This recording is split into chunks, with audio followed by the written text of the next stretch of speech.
Hi everyone, Andrew back. As you can tell by the thumbnail and today's title, this is the return of Barista Basics. I know it's been a minute since I have filmed a Barista Basics video, but again, I was going to do one last week. I decided to try the St. Martin snacks, which was the better choice in my opinion. But yeah, so I'm back, like I said, with a Barista Basics video this week. And so as I mentioned last week briefly, I was torn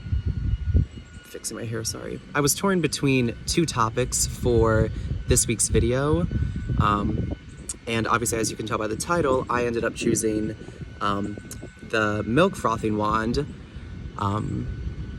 Just cause, I don't know, I was thinking about it and I feel like it's a little more pertinent, just because I feel like I've seen a lot of videos on the internet recently involving the milk frothing wand, or the handheld milk frother, it's also called.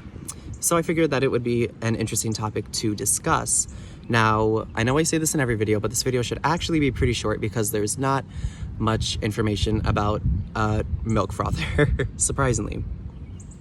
But if anybody can make it 10 minutes, it's me. Jokes aside, we can go ahead and get into the topic, some more information about the handheld, the milk frothing wand.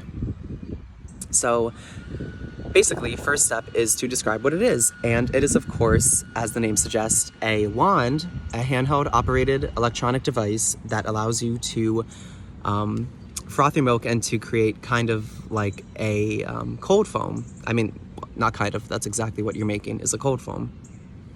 Now, obviously this is different than how you would typically foam milk, like for a cappuccino, for example, where you would do that with heat and steam, and that's how you would create those air bubbles. For the milk frothing wand, instead it creates it with, so essentially how it looks, I don't have one unfortunately to show, but it's kind of has a thick base that you can grab, then it is thin, like the wand part is thin, and then it has this like circle at the end of it, and it kind of is coiled in a way all throughout. And so this helps, this is the part that moves very quickly, so when it's turned on, it spins very quickly, and this is what adds the air into the milk. So instead of heat and steam, it's just this quick motion that adds the milk, or adds sort of the airiness into the milk. Now, speaking of milk, you can of course use this the same way you would use a hot frothing device, for example, like a steaming wand for any type of milk. It can work for any type of milk, but obviously certain milks will turn out better than other milks. So basically, milks with higher fat content would foam better than milks with a lower fat content. So for example, like heavy cream would probably be the best thing to foam, just because it's so there's so much fat in it. And non-fat milk probably wouldn't foam as well because it doesn't have any fat in it. Again, it's still possible to do these things, it just may not turn out exactly how you hope it would, you know, as thick as you would want it to. And the same can kind of be said for alternative milks too. I imagine, again, I haven't tried this out personally with alternative milks, but I imagine probably like creamier alternative milks, like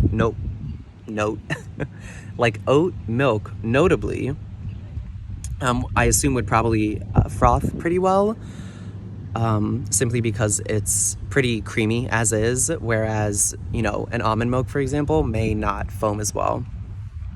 But a nice way around that is if you're not completely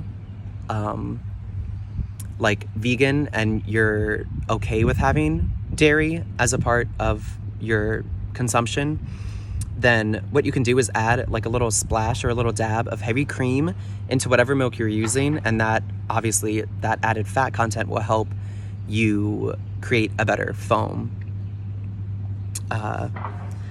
which is of course the goal. And I should also mention that similar to Starbucks, you can add any flavor, or any coffee shop, doesn't have to just be Starbucks, but you can add flavor into your cold foam too. If you want to add a little vanilla extract, it probably won't make it super sweet, but it'll make it taste like vanilla. If you want to add peppermint extract, you know, really whatever, you can add whatever kind of flavor you want in there. Just be cautious not to add too much. because that might disturb, how do you say, like the consistency that your foam will turn out with. It may not be necessarily as foamy if you sort of inundate it with all of these other flavors. So that's just a cautionary statement, but you can flavor it, of course, just like anything else.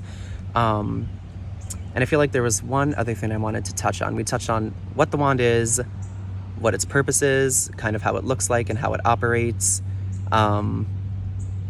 We talked about how you can actually use it. Oh, and then basically what you can do with it. Like, obviously we know how to use it, but what you can do with it in the sense of how you can incorporate it into drinks. So obviously, really the only purpose you would use this milk frothing wand for is to create a cold foam, which you typically use to top your drinks with, you know, if you want to feel a little fancier, if you don't want to spend money on, you know, an expensive coffee shop like Starbucks, for example, that has cold foam. Using the milk frothing wand lets you do all of this at home, which is really helpful. So obviously you can use it to top your beverages, or you could even use it if you make a lot of it. You could have it be kind of like the whole base of your beverage. So instead of using milk, you could use frothed milk or like cold foam milk. That's another fun possibility too. And I'm sure you could even extend this to non-coffee beverages as well. You could add it onto hot coffee if you wanted to. I think that using hot steamed aerated milk would be better for that, but you know, some people like to do that, which is totally cool. You can add it onto, again, things that aren't coffee related. You could, you know, toss it onto your chocolate milk or a hot chocolate or just anything, whatever. If it doesn't matter, you can add it onto anything you want, which is what's so fun about it. It's very versatile. And yeah, that's actually about it. Again, somehow we're almost at 10 minutes, but let me stop. So thank you guys so much for checking the video out. I appreciate you guys, again, for checking the video out, and I hope that you learned something useful or interesting.